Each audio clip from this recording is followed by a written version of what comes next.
E se eu te dissesse que 90% do que você acredita sobre si mesmo nem é seu? Que talvez os medos, as limitações, até mesmo as suas certezas mais íntimas, tenham sido plantadas como sementes invisíveis ao longo da sua vida? Crenças limitantes não são apenas pensamentos negativos, são códigos mentais que comandam silenciosamente suas decisões, seus relacionamentos, sua prosperidade. E hoje, você vai descobrir como elas se formam, como se escondem, e como destruí-las com uma precisão quase cirúrgica, não com autoajuda barata, mas com uma jornada que une psicologia, filosofia profunda e os mapas simbólicos do esoterismo antigo. Parece ousado? É porque ninguém nunca te mostrou o que está prestes a começar. Você já sentiu que há algo em você que sabota silenciosamente seus próprios passos? Que mesmo desejando profundamente uma mudança, algo sutil, quase invisível, te puxa de volta para padrões antigos, relacionamentos tóxicos, decisões que você já jurou não repetir? Eu conheço esse espaço. Ele é sombrio, mas também familiar. Meu nome é Lua e durante anos mergulhei nos labirintos do autoconhecimento. Entre livros de psicologia, noites insones estudando os textos esquecidos dos antigos e sessões de escuta profunda com almas em busca de clareza. Aqui, neste canal, junto ao Sol, criamos um espaço onde ciência, filosofia e símbolos se encontram. Um lugar onde narrativas profundas te desafiam a ir além da superfície. Se você é novo por aqui, sinta-se acolhido. E se já caminha conosco há mais tempo, sabe que a viagem de hoje vai cutucar fundo, porque não basta saber o que te limita, é preciso coragem para reescrever a própria história. E você está prestes a fazer exatamente isso. Quando falamos em mudar crenças limitantes, muitos imaginam frases motivacionais no espelho ou mantras repetidos sem convicção. Mas a transformação real começa quando você entende o que essas crenças são, como se formam e por que continuam te influenciando, mesmo quando você pensa que já mudou. Vamos revelar isso de forma profunda e prática. Primeiro, vamos olhar com clareza como essas estruturas mentais nascem, na infância, nos traumas sutis, nas palavras que escutamos 1000 vezes. Depois, vamos caminhar com os filósofos que nos ensinaram a desconfiar da mente e enxergar além das narrativas herdadas. E, por fim, adentramos os territórios simbólicos do esoterismo, onde imagens, arquétipos e práticas ancestrais oferecem caminhos para dissolver essas camadas mentais e despertar algo que estava adormecido. Pegue o que for útil para você, questione tudo, mas siga até o fim. Porque esse mergulho não é só sobre crenças, é sobre identidade, liberdade e reconexão com aquilo que você nunca deixou de ser. As crenças que nos limitam não aparecem de repente. Elas são moldadas em silêncio, no fundo da mente, em momentos em que não tínhamos defesas, apenas sensações. Uma criança que é ignorada quando expressa raiva pode crescer acreditando que seus sentimentos não têm valor. Alguém que falha publicamente uma vez e é ridicularizado pode construir a convicção de que errar é imperdoável. E essas ideias não surgem como frases claras, mas como sensações recorrentes. Um nó na garganta, um frio no estômago, um pensamento rápido que diz, não tente. O nome disso, na psicologia, são crenças centrais. Elas operam como filtros da realidade. Um elogio sincero é descartado como ironia. Uma chance real é sabotada por medo. E o mais cruel, quanto mais elas se repetem, mais verdadeiras parecem. Só que toda crença tem uma origem. Toda programação mental foi instalada em algum momento. E o que é aprendido pode ser desaprendido.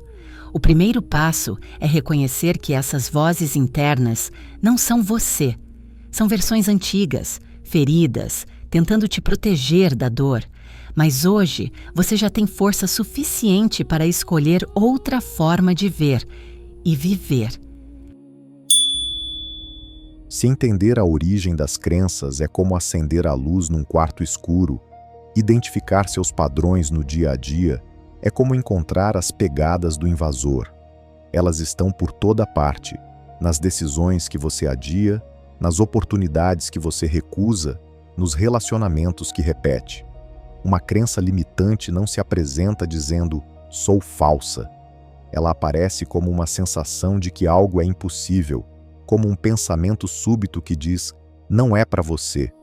Por isso, a observação precisa se tornar hábito. Anote, questione. Quando você diz "eu sou assim mesmo", pergunte: quem disse isso primeiro? Quando você evita uma situação por medo de errar, pergunte: quantas vezes esse erro realmente aconteceu? A filosofia nos convida a desconfiar das verdades prontas. Descartes desconstruiu tudo o que acreditava até restar apenas o pensar. Nietzsche implodiu os valores herdados para propor a criação dos próprios. E os estoicos, talvez os mais práticos, ensinaram que não são os fatos que nos afetam, mas os julgamentos que fazemos sobre eles. Identificar suas crenças é um ato de coragem filosófica. É tirar o véu e enxergar, muitas vezes com desconforto, que muito do que parece realidade é apenas interpretação. Mas é nesse momento que a liberdade começa a surgir. Mas compreender e identificar ainda não é o bastante. É preciso transmutar. E essa é a parte mais sutil do processo. Mudar crenças não é travar uma guerra contra elas. É dissolver a ilusão de que são imutáveis. No silêncio da observação, elas se revelam como pensamentos que nasceram do medo e não da verdade. A alquimia interior começa quando você deixa de lutar contra o que sente e passa a acolher o que surge. Observe o medo, o julgamento, a dúvida e perceba que todos são filhos do mesmo Pai, o desejo de se proteger da dor. É aqui que o esoterismo se encontra com a psicologia, porque a verdadeira magia é a consciência. Quando os antigos falavam em transformar chumbo em ouro, falavam de transformar ignorância em sabedoria, limitação em poder. O chumbo são as crenças antigas, o ouro é a consciência que surge quando você as ilumina. Nesse ponto, a mudança deixa de ser mental e se torna energética. Você sente o corpo mais leve, a mente mais aberta, o coração mais confiante. É a presença voltando ao comando. E quando isso acontece, as crenças antigas perdem o alimento que as mantinha vivas: o medo. Agora tudo se encaixa. As crenças limitantes não são monstros a serem destruídos, mas espelhos que revelam o que ainda precisa ser compreendido. Elas mostram onde a consciência ainda dorme, onde o medo ainda governa, onde o passado ainda escreve o presente. A psicologia nos deu ferramentas para enxergar seus mecanismos. A filosofia, coragem para duvidar. E o esoterismo, mapas simbólicos para atravessar o invisível. E quando esses três caminhos se encontram, nasce algo mais poderoso: sabedoria. Porque mudar uma crença não é trocar uma ideia por outra, é trocar a inconsciência por presença. É perceber que o que te prende nunca esteve fora, mas dentro. Quando você reconhece isso, algo profundo se realinha. As palavras ganham outro peso, os pensamentos perdem a urgência e o medo começa a se curvar diante da clareza. Esse é o ouro que a alquimia prometia, a mente liberta, lapidada pela consciência.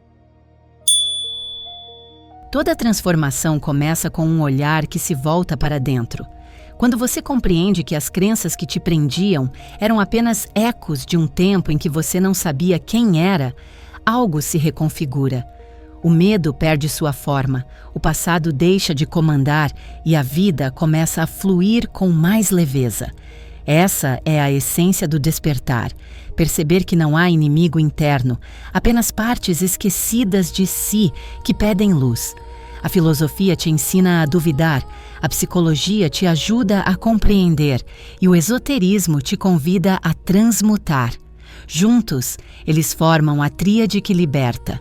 Agora, o que estamos prestes a te contar é mais do que um conto.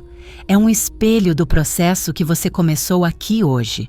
Quero te deixar com uma imagem, porque às vezes o que a mente não entende, o símbolo desperta. Há uma história antiga que fala sobre o momento em que o ser humano percebe que a maior prisão não é feita de paredes, mas de pensamentos. Ouça com atenção. Disse que em um tempo distante havia um aprendiz que carregava uma caixa de ferro presa ao peito. Ninguém sabia o que havia dentro, mas todos notavam o peso que ele suportava. Cada passo era lento, cada respiração curta. Um dia, o mestre lhe perguntou: "Por que carrega esse fardo se nem sabe o que há dentro dele?" O aprendiz respondeu: "Tenho medo do que possa sair e medo do que possa faltar se eu abrir." O mestre apenas sorriu e o levou até uma montanha. No topo, o vento soprava tão forte que o aprendiz mal conseguia ficar de pé. "Abra", disse o mestre. Tremendo, ele obedeceu. Dentro da caixa não havia nada, apenas ar. E naquele instante, ele compreendeu. O peso nunca esteve na caixa, mas na crença de que ela o protegia. Quando a deixou cair, o som metálico ecoou pelo vale, e o eco parecia rir. O mestre então lhe disse: "Toda crença é uma caixa, e você agora é o vento que sopra dentro dela." O aprendiz sorriu. Pela primeira vez, respirou fundo, e o ar parecia diferente, leve, vivo, inteiro. A montanha já não era obstáculo, era altar. O ferro que o prendia se dissolveu na presença, e o vento, antes ameaça, tornou-se canção. Esse é o momento em que o vídeo termina, mas a prática começa, porque mudar crenças é abrir a própria caixa, enfrentar o eco do medo e descobrir o espaço que sempre esteve livre. E se esse conteúdo acendeu em você o desejo de entender mais profundamente como a mente molda a realidade, explore o vídeo que deixei indicado aqui na tela. Ele aprofunda o caminho da transformação pela linguagem e te mostra como o verbo pode reprogramar o invisível. Inscreva-se, curta, compartilhe com quem precisa ouvir isso e lembre-se, toda crença pode ser reescrita quando a consciência desperta.